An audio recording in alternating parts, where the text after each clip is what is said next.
Welcome once set, Dorothy. We are grateful you could have us. Thank you for honoring our invite.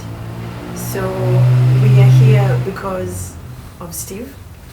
We are here because something is afoot, and we need to rally together to ensure that you get your son back home. Thank you. But we have to start with Dorothy, not Dorothy the mother. We have to start with Dorothy. So, you've been a veteran journalist for years. You are not just a mother, you are your own person. So I want to know who Dorothy is. Introduce yourself, tell us who you are. Thank you so much, Michelle. My full name is Dorothy Zita Kweyu Musopole. In journalism or in my profession, I'm simply known as Dorothy Kweyu. So talk to me about how Stephen was as a child, who he was when he was younger. Was he a troublesome boy? Was he in every sort of trouble? How was Stephen? Steve was love personified, generosity personified. And one of our most dramatic moments was when his birthday came, and we had other plans for the birthday, you know. But somehow he just thought it is okay to invite people. So he sent out invitations to our friends. And in the evening, we see some close friends, they are seated. And we are chatting.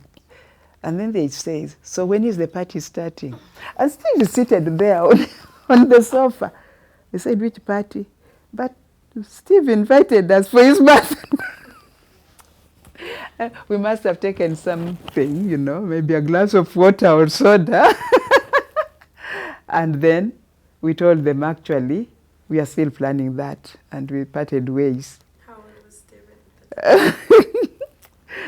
He wasn't so young then. I think at that time, Steve was, I'd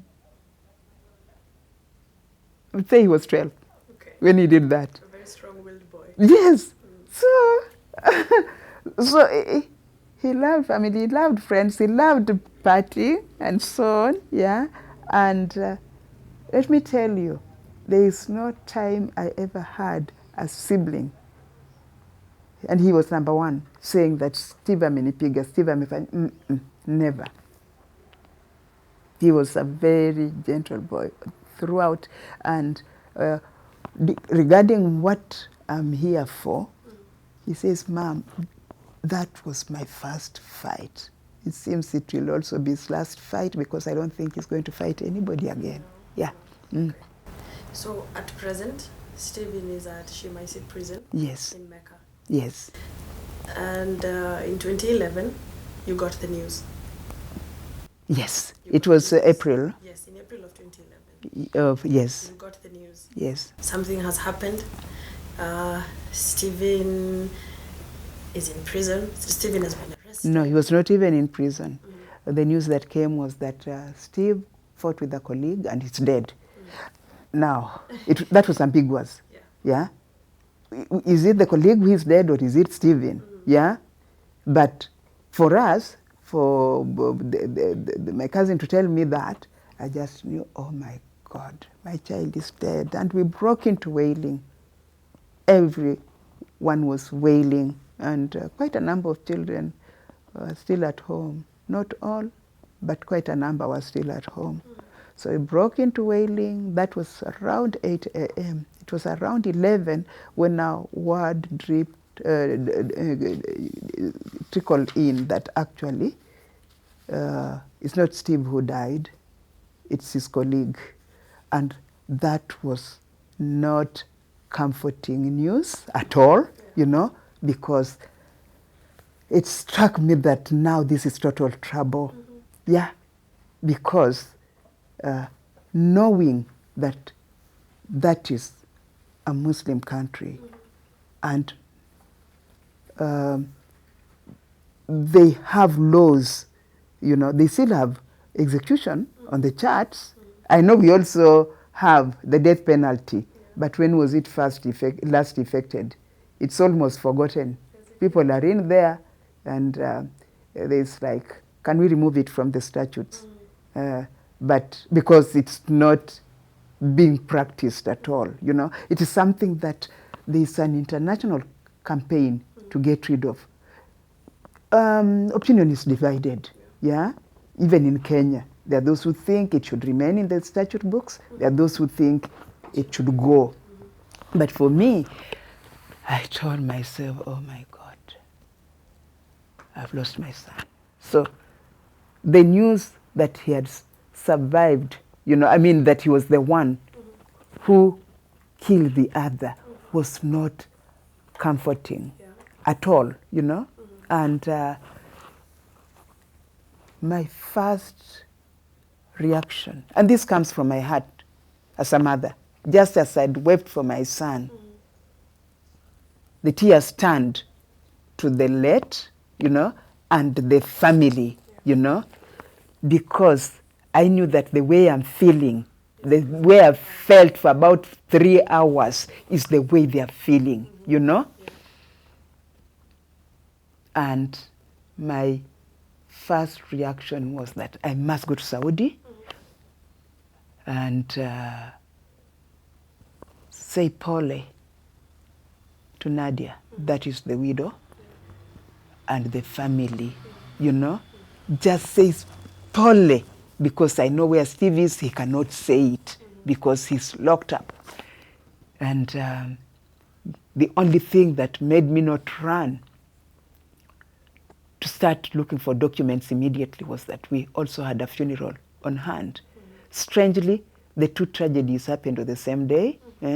Shiro, a daughter-in-law, had just passed away, and we didn't know. We learned 3 days later that on that same day, that is when the Stevo catastrophe happened. Yeah, so we needed to join in the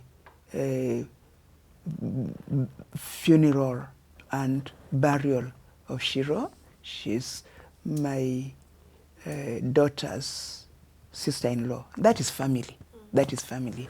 So I said, look, we are going to hold on. We are going to lay Shiro to rest, and then I'll go to Saudi. Yeah. And that was my thought. I thought that I'll go to Saudi, I'll meet the widow, I'll tell her pole, and we start from there. It was not to be. Up to now, I've never seen my son. Thank God we talk, but I've never seen him since that time. Okay. So at this point where you've been notified that he has been arrested, you've been notified that there's trouble that is brewing. Yes. What was the first point of contact that you had with Stephen after you received the news? He called me. He called me from the police station and then explained what happened. Okay. Yeah. Okay. So what happened? What then happened is that I started making arrangements to go to Saudi. Yeah. And it didn't work, you know. We were just told, no, hold your horses. You cannot come at this time. Yeah. And later it was explained that the emotions at that time are such that to go will just mess up things, you know. So we just, I just stayed and held back, you know, and until October, when he went to court. That's 6 months later, and the general court awarded him 5 years jail sentence. For manslaughter? Yes. Then the family appealed because under Sharia, because the victim was Muslim, there are 3 options. They can forgive the killer, they can seek blood money. I am told that in Northeastern they still do that a lot. Somebody will get rid of so many camels to compensate for life lost. Then the third one, which is the most extreme, is execution. So they went to court and demanded their reciprocal right to retaliate. And from 2011 to 2014, the matter was in court, and when the judgment finally came, the family opted and stuck to the execution option. Okay. Yeah. What was going on in your mind at that time? What were the emotions you were feeling? You first thought When your I son got had died. when I got that, the energy left me. I was distraught. I started writing frantically and seeking assistance frantically to just see what can be done, because in my mind I was saying, if the court judged this to be manslaughter, then Steve cannot have done it deliberately. Yeah. I remember going to my MP at that time, Honorable Wycliffe Oparanya. He was the Minister for Planning at that time. And I went, he held my hand and walked me to Foreign Affairs on the same street, to Sarambe Avenue, and handed me over to an officer whom he thought should help me navigate that one, you know. So we started working on my going to Saudi because I still believed. And up to now, I still believe. I don't know. But those ones who are there know best. We have this shared humanity. We are human beings, first and foremost. And my grief is not any less than her grief. And life is so sacred that you cannot say, you know, it is uko. You know, you are haunted. I can assure you that this is going to haunt us as a family, you know, for life, because the last thing that you want to be identified is loss of life, you know. And I can tell you, as a person, personally, you know, even just children, my own children, you know, there's none that I would wish away, you know. I know we have gone from the time when we were just having children to what they call planned parenthood.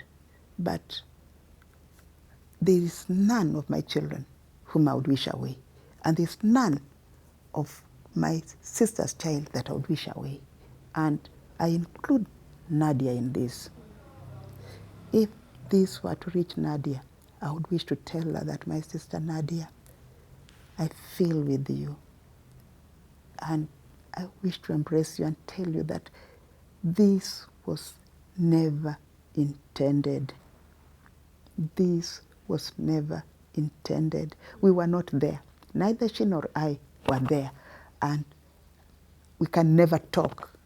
And I don't want to speculate on what happened, because especially now it is more sensitive, because Steve can speak, but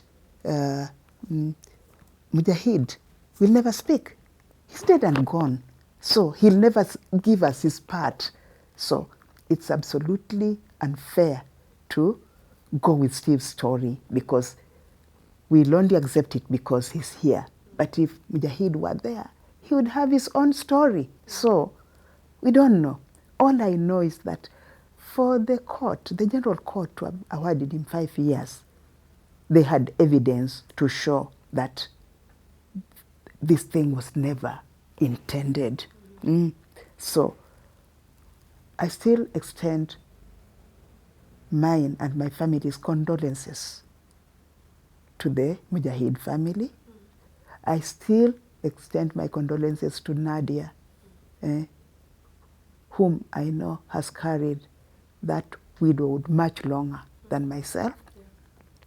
And I still pray that in the fullness of time, God will give us an opportunity to just accept that it happened and to embrace each other, you know.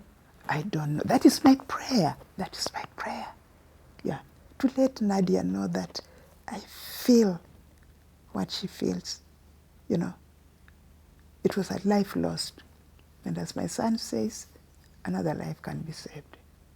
And I want to thank the family that they eventually left the execution stance. They deviated from it because they held it for the longest time. And again, I can't pontificate on that because grief, people mourn in very different ways. And I think even they are moving from execution to blood money was a transition. And our God, we serve a miracle working God, you know. Who knows? It could just come to her to say, look, what is that money going to help me? Steve, go away. Because, by the way, they were friends. Take that from me. They were friends. Steve has said it. Other colleagues have said it. They were friends. So, me, I like to say, ilikuwa kazi ya shetani. It was the work of the devil. Okay. So you'd like to get a chance to embrace Nadia?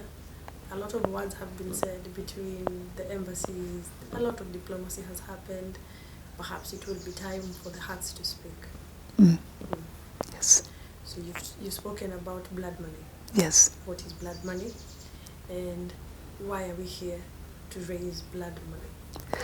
Blood money is that option. It's like compensation for life lost.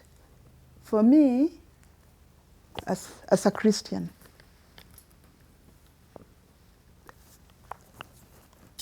what do I say, and especially at this time when we are at the apex of our faith, Christ died once and for all of us, you know, and life cannot be paid for, you know. But I deeply respect their faith, their tradition, which gives them that option, you know. And yet, nothing traumatizes me more than those days when Sivo would call at 4 a.m. and say, Mom, leo tumeamka kwa giza. We have woken up in darkness. At first I thought there was a blackout. And then I learned that whenever I said, leo tumeamka kwa giza, we have woken up in darkness, it was to say that somebody had been executed.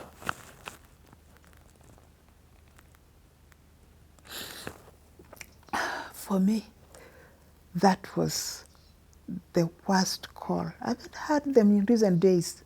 I don't know if it's because of change of administration or I don't know what, or maybe there are less cases that demand execution, but especially from Shimezi, I think I've only had one case, and he has been there for several years now. So either the cases have reduced or the Saudi community is transforming to a stage where they don't think that you should take a tooth for a tooth or an eye for an eye. Yeah. So that has been the toughest thing to live with. And until 3 years ago, that was my life, you know, because there wasn't the money option. And this money option started at 10 million Saudi Arabia riyals, which, depending on the exchange rate, is something like 400 million Kenya shillings. And I can tell you that the two governments have really fought to bring it down, because I never was there to go and negotiate, and I don't even think that I would have, because what price can you put on life? So it started, the easing away from execution started way back in 2011. 2021, sorry. 2021. We are in 2024. Yes.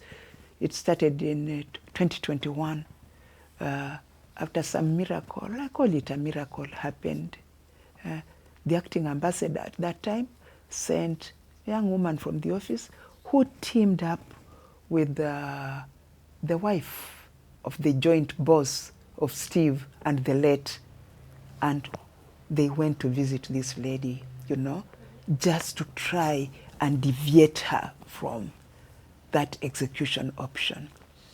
I don't know the magic card that they played, but at the end of the visit, the lady had agreed to blood money. And it started at 10 million Saudi Arabia reals. Now we are talking of 3.5, which is less than the amount they had quoted. Yes, yeah. And from Steve-O, when I asked him, is this realistic? He said, yes, ma'am. That is an oil economy, and they ask even for 15 million, and they pay for it overnight. Yeah. So we are in different situations, and what the Mujahid family consider as normal because they have lived in Saudi for long is mind-boggling for us, you know. 150 million is not money that I'm going to make in my remaining years. I turned 73 last month, and I'm not going to raise that money in that period because I'm also not with that so-called bongo la biashara of this Generation Z. Or is it Generation Z, Gen Zs? You know, Gen Zs know how to make money, but me, I grew up in that era when you had a job, you did it, you earned your salary at the end of the month, and, you know, life moved on. So 150 million is not money that I'm going to make. And that is why we've gone out to friends and well-wishers out there to help us raise this money. And I can tell you that just speaking out, and I give credit to the media because, first of all, I was very shy, you know. I was very shy to come out and speak about, you know, to go public, you know, because it's not easy. Somebody died and you are talking about it as if it's light. It's not light, you know. Somebody died. But two, you know, you are also asking yourself, what did you not do that your child landed in this kind of situation? So you are carrying a cross of the blood of somebody on your hands, you know, because your child is your child is your child, you know, and if he is in it, you are in it, you can't run away from it. This is a family tragedy. This is a family tragedy. So it took a lot of persuasion for me to go public. And going public was the reasonable thing to do because I have seen the power of the media, because 3 weeks after we had been collecting this money, we had raised roughly 300,000 shillings. And the moment it went on page 2 of Saturday Nation of 9th March, money started coming in. And within a week, we had doubled that amount, yeah? Which tells you about the power of the media.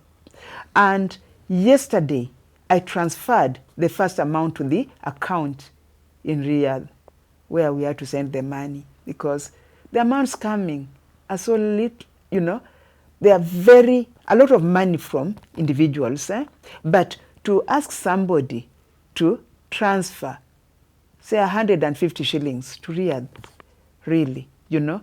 So we created a pay bill through which we collect, and yesterday I thought we had enough to send the first tranche, so we sent an equivalent of 1.1 million Kenya shillings into that account. And will you believe it? It is only 2.5% of what is needed. That's where we are. That amount that I sent is only 2.5%. That is combined, actually combined with what is already in Jeddah. Because the same gentleman who sent this some delegation to the widow did a one evening fundraiser. They just raised 59,500 million. No, 59,500 Saudi Arabia riyals, which is roughly 2 million Kenya shillings, you know. And combined with what we have, the 2 and the 1.1, we are talking of 2.5% of what we need. We are far. We are extremely far from our target. Okay. Yeah. So I understand that there is a time frame with the collection of this money. Steve was given about 6 months. We have roughly 2 months left. Less, maybe 7 weeks to go. Yes. So what is your plan to get there? We are really looking at numbers because there was this mathematical calculation which, as it went out, it created the impression that you give 150, but 150 will only work if we can reach out to 1 million Kenyans. Let me tell you, if we got 1 million Kenyans this minute, raising 150 shillings each, we will overturn the whatever. It will be in excess. And by the way, I'm told that the account into which the money is being put auto shuts. The moment it hits the needed amount, boop, you can't put anything more in it. So even misusing that money or for anything else is out, you know. So we actually now need less than that, whatever. But if we got 1 million people now, the account would auto shut. Okay. Yeah, and Steve would be back here. All right. What happens if we are unable to raise that money? What are the consequences? The consequences are dire, you know, and Steve actually sent out his own appeal saying that he needs help for that money to be raised, lest the family goes back to that. Execution. Yes. Okay. Yeah. All right. And we have sent out an appeal. We are seeking the Foreign Affairs Ministry to plead with the family to extend the period by at least 6 more months. We see what happens. Okay. Yeah, because also, as I said, we started on a false start. You know, with my just sitting and sending out individual invitations. That is laborious. You know, because there are so many friends, and you now want to individualize messages. Doesn't work. Doesn't work because, you know, at the end of the day, I would have done just for Sophie. And yet, I also have other things to do, you know. The family has to run, even though the nest is empty. But we are Africans. We always have family anyway, you know. There'll always be family or two with you, you know, for one reason or another. So you can't sit there going through, scrolling through and sending individual messages, you know, because you want to address your aunt as auntie, you want to address your niece as niece, and so on. And you can't do that. So when my colleagues disabused me of that view, you know, then we broke the, you know, can say we broke our virginity, which exposed ourselves, you know, to the public with that single act of the Saturday Nation, page 2, article of 9th March. Okay. Help help me understand, in the process or in the quest of raising 150 million for Steve, is it necessarily supposed to come from you, or including all these donations? Can the government play any role? NGOs, what can they do? We have sought the assistance. We are still waiting for a response. Okay. Yeah, that was done pretty early, because the first time they called me, and the call of deviating, you know, of the fact that now they had agreed on an amount, was the most intimidating. Okay. Because it came during the floods. You remember there were floods around November, especially in the Middle East, you know, and Steve hadn't called. Apparently the lines were not working because of the flooding and so on. And then the ministry calls me, and I had just been talking with one of his friends, because he talks with them more. It's cheaper to talk with them and to even ask them to send a message if he can't talk to me, although he tries to call pretty often. And when I said, Steve has been quiet, what is the matter? Instead of telling me that the lines are bad, he posted pictures of cars floating, you know, and I was like, huh. Did he drown? And if he did, how? What was he doing out of the jail that he drowned? Or the floods broke into the jail and the cars are swimming out there, and, you know. And then within that, I get a call from the diaspora office. And the tone is very measured. It is that Dorothy, blah, blah, blah. Yeah. Are you the mother of Stephen Bertrand? And there was a bit of a difficulty with this third name. And I'm holding my breath. And she's continuing in a very measured tone. And you can imagine what is running in my mind. I'm just expecting the worst, because I've had the worst before. And so I'm almost like saying, come out with it, you know. Then she eventually said, the court has finally agreed on blood money, and you are supposed to raise 3.5 million Saudi Arabia reals, and you can come to the office for the details. You know, what I told her on the spot, that is not money that I can raise in my lifetime, you know. But anyway, I went, and they gave me the documents. The only thing they did was to give me the account and the bank where the money has to go, you know. I didn't know that was all. When I reached home, it's when I found that I didn't even have documentation on what to tell anybody who wants to help. And I think that was part also of the reason why the collections were very slow. You know, I know friends who are asking me, how do you tell somebody about it? I mean, how do you prove that, you know? And it pains, because they're entitled to doubt, you know? But I think it would be a mad woman who would make up that kind of story, you know? So anyway, I took it in grace, and later I pursued something that would help to even come up with a pay bill. Okay. Yeah, which we do now have. All right. Yeah. So my final question, how is Stephen's situation in Shemesi? You tell me you talk frequently?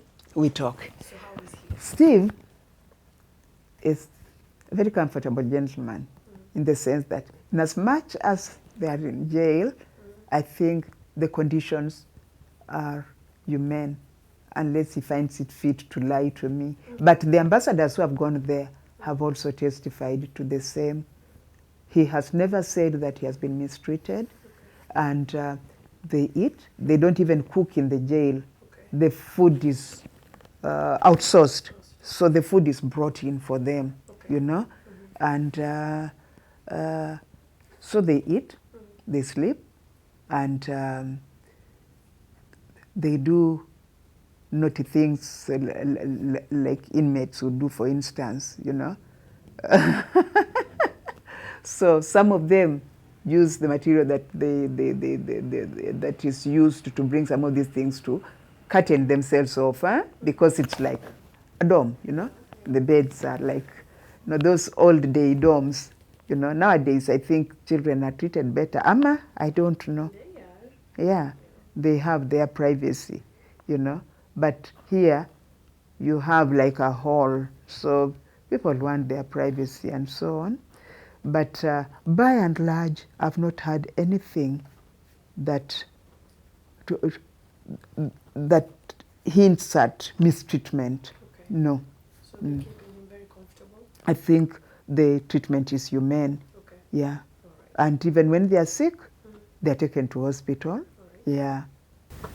Okay. Yeah. So, a very large, our audience is primarily that of women, and many of them are mothers, just like you. So, for all those women and many more who will be watching this video, what would you like to tell them? We are appealing to them to help you raise the blood money, Yes. to help you embrace your son after nearly 13 years.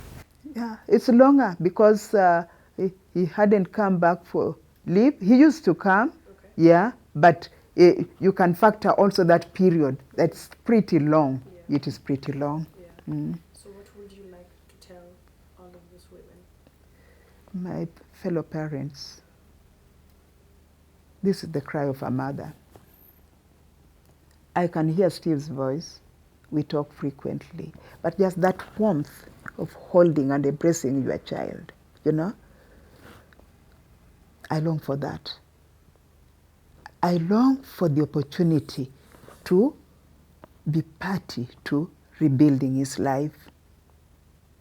I know it's not going to be easy because of even the tension that he has been through, not knowing whether he would ever come home or not. There is a possibility of Steve coming home. And my co-parents, my dear parents, my appeal to you is that if you watch this video, if you hear my plea is that you tell a friend to tell a friend to tell another friend that this man is needed. And in as much as we think that 150 shillings raised by 1 million people will bring back Steve, let us think outside that box. That was a model, but raising 1 million people is also not an easy thing. So it is you, my dear parent, my dear co-parent, who is going to help raise those numbers. Those numbers are possible. And if we got them, we would get it so cheaply. But you can also raise the amount. And we have seen that. The giving has been good. We have seen those who have even dug into their pockets, total strangers raising 20K, you know. Yeah. And we have seen many just sending that 150, hoping that they're part of the million that we hope to have.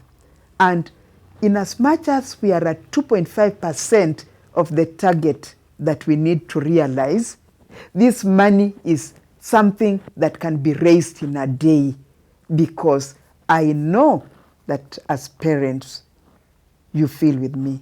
You know what it means to have your child in a precarious situation. Steve's tragedy struck when he was only 37. This month, on the 5th of March, he turned 50. We are talking of 13 years down the drain. Yeah. But I also have been telling him that, you know, you are treat where you are as a university. You are gaining knowledge, you are gaining experience, and who knows, you might write about your experience in the different Saudi jails, because Shimesi is just the last one where he was. I remember Breman, Daban. That is where those messages, nightmarish rich messages of darkness used to come from, you know.